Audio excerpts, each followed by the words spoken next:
turn our attention to Boxing Day's tea time kick-off here in the UK. Aston Villa taking on Chelsea. Can Steven Gerrard's informed side get a result against a Chelsea team who've fallen off the pace a little in recent weeks? Let's hear from both managers, Thomas Tuchel, but first, here's Gerrard himself. We'll always prepare for the best team in terms of the opponent. If for any reason it's not a strong Chelsea team, then we'll deal with that. But what I would say is they've got a world-class squad littered with world-class players, so I'm sure if they've got enough to carry the fixture out, we're going to find that the Chelsea team's really strong. I'm sure I'll get a little bit of stick off the Chelsea fans, but I certainly welcome that, part of the banter of the game. No, this is very much not about me and my playing days against Chelsea. It's very much about Aston Villa and Chelsea, which is completely different. This is actually quite exciting. I watched it when I was not involved. I watched it during Christmas and New Year, the Premier League. So now I'm in the middle of it. Actually, I like it, and it's nothing new to play 3 matches in a week.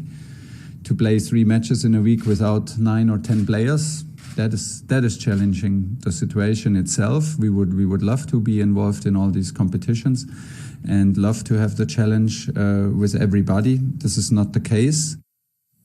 Well, this looks like a really interesting tie because of the two teams' differing forms at the moment. Chelsea have slipped recently, Tim. Aston Villa are on the up. But when you look at the table, for Chelsea, they're 6 points off the top, but Arsenal are actually only 6 points behind them. So are they looking up or are they looking over their shoulder?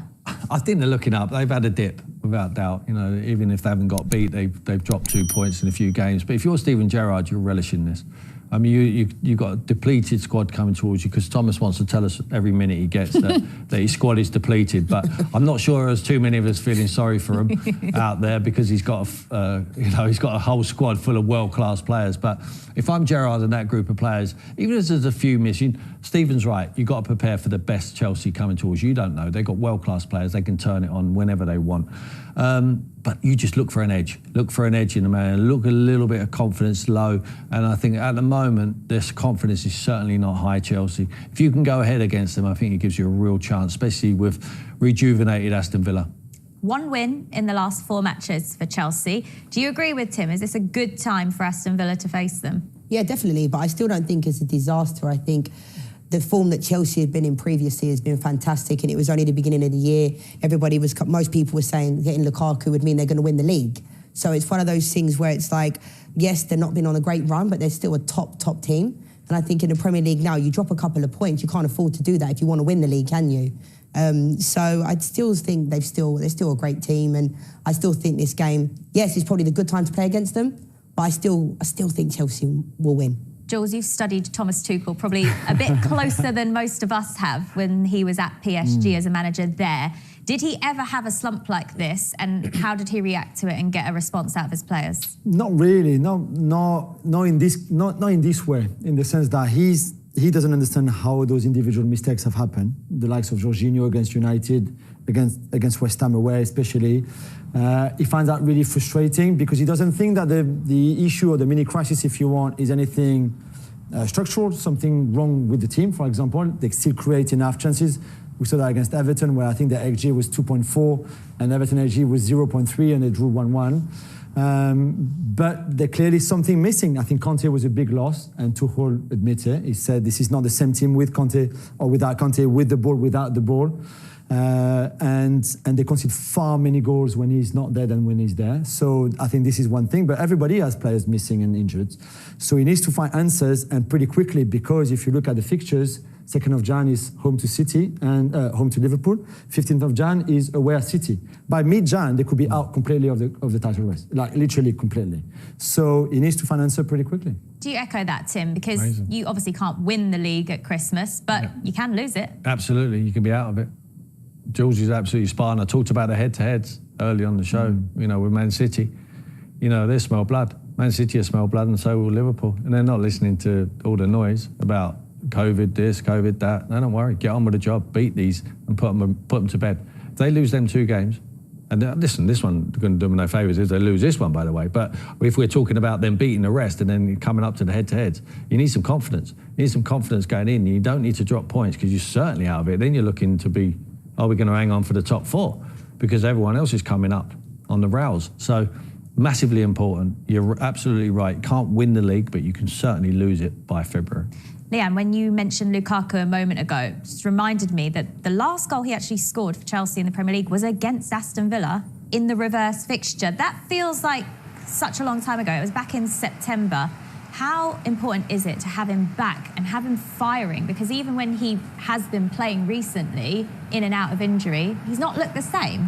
No, he hasn't. And, you know, I was a big fan of Lukaku when he was at Manchester United. I think at times people often question his first touch and stuff like that, but I just didn't think he ever seemed really that happy there. But I think at Chelsea, I think it made sense, the signing that they needed. But I think they're too heavily reliant upon Mason Mount. I really do. I think if Mason Mount doesn't seem to play, Chelsea don't seem to tick. And obviously we mentioned Kante as well, another obviously world-class player. But certain players just, I mean, Trevor Chalobah's played this year, actually relatively done well. You know, he's brought Loftus-Cheek back into the frame. I mean, who would have ever thought that? And I think Loftus-Cheek is a good player, but I don't think he's necessarily the answer to what Chelsea need. Pulisic had a lot of injuries, you know, but I don't think Thomas Tuchel necessarily knows his best 11. And I think that is a big problem sometimes, because defensively, when Thiago Silva came, fantastic player. I mean, people talk about age, and I think we have this ageism sometimes in football where we talk about Cristiano Ronaldo, Thiago Silva being a certain age, but it doesn't matter because defensively he's fantastic, and I wish he came to the Premier League a lot sooner.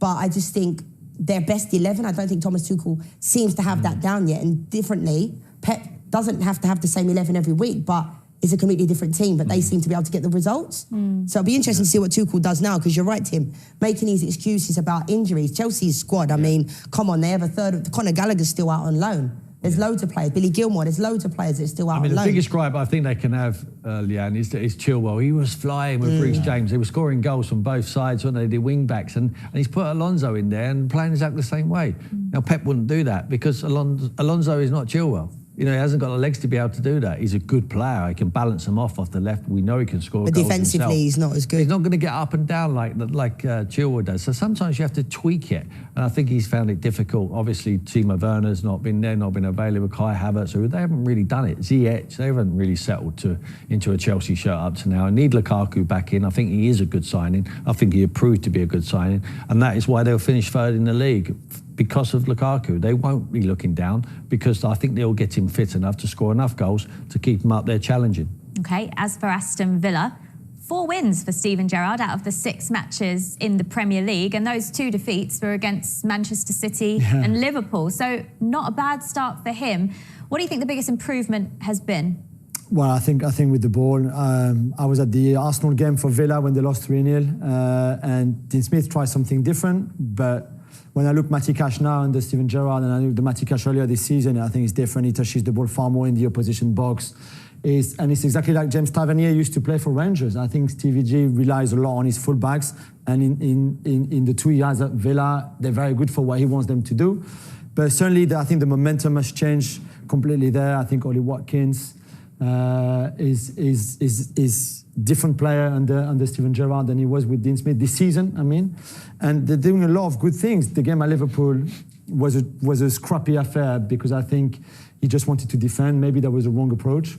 And City is City, as we've been saying. So I think he's done really well, and I expected him to do so well because I thought he was really good at Rangers. So when we saw that defensive approach against Man City and Liverpool, do you think he'll do the same in this game, or do you think he'll change that tactic? Well, I thought they were competitive in them games, but I never really felt they were going to go and win. So maybe Stevie will have a look at it and think, you know what, Chelsea are having a little bit of a dodgy period. Maybe we can go for the throat a little bit. I don't think he'll do that because you'd have to say, we know how difficult it is to win games in the Premier League, but he's won the games you'd expect him to win. And the ones you expect him to lose, they've lost. Now, this is another one you'd expect him to lose. So he needs to tick that box. At the moment, I think he's done a good job. He's obviously given them a lift from where Dean Smith left them.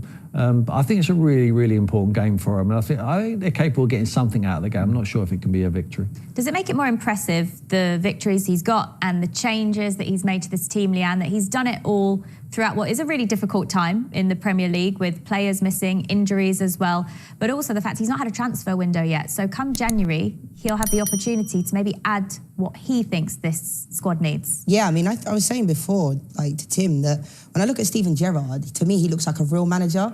that has longevity in managerial. I mean, it only seems like yesterday he was playing, which a lot of managers have gone quickly into. You know, we see Ole Gunnar Solskjaer managing, and it seems like only yesterday he was playing for Man United. But when I see Steven Gerrard, the way he conducts himself, he seems to be a real top manager and can go on to be a top manager. But I do think I will judge this more based upon the end of the season, because when a new manager comes in, you're vibrant, you want to prove it. It is Steven Gerrard, arguably one of the best midfielders ever, and you are going to be thinking, oh my God, it's Steven Gerrard, he's my manager. But I will judge them at the end of the season. But I do think they need to strengthen a little bit. I think Ollie Watkins is good, but he's not proven to get you double figures every season. But players like John McGinn, I mean, these are the types of players that I think go under the radar a little bit, because he's fantastic for Aston Villa, he really is. And he's a player that does a lot for them. I think a lot of the work that not many players want to do. And offensively, I think he's very good as well. But I just think that I'll judge them at the end of the season. They're doing very well. I do think it's a good time they're playing against Chelsea, but I still think when a new manager comes in, everybody wants to prove them right. But we'll have to judge them at the end of the season. Okay, right, let's move on and talk about another match now.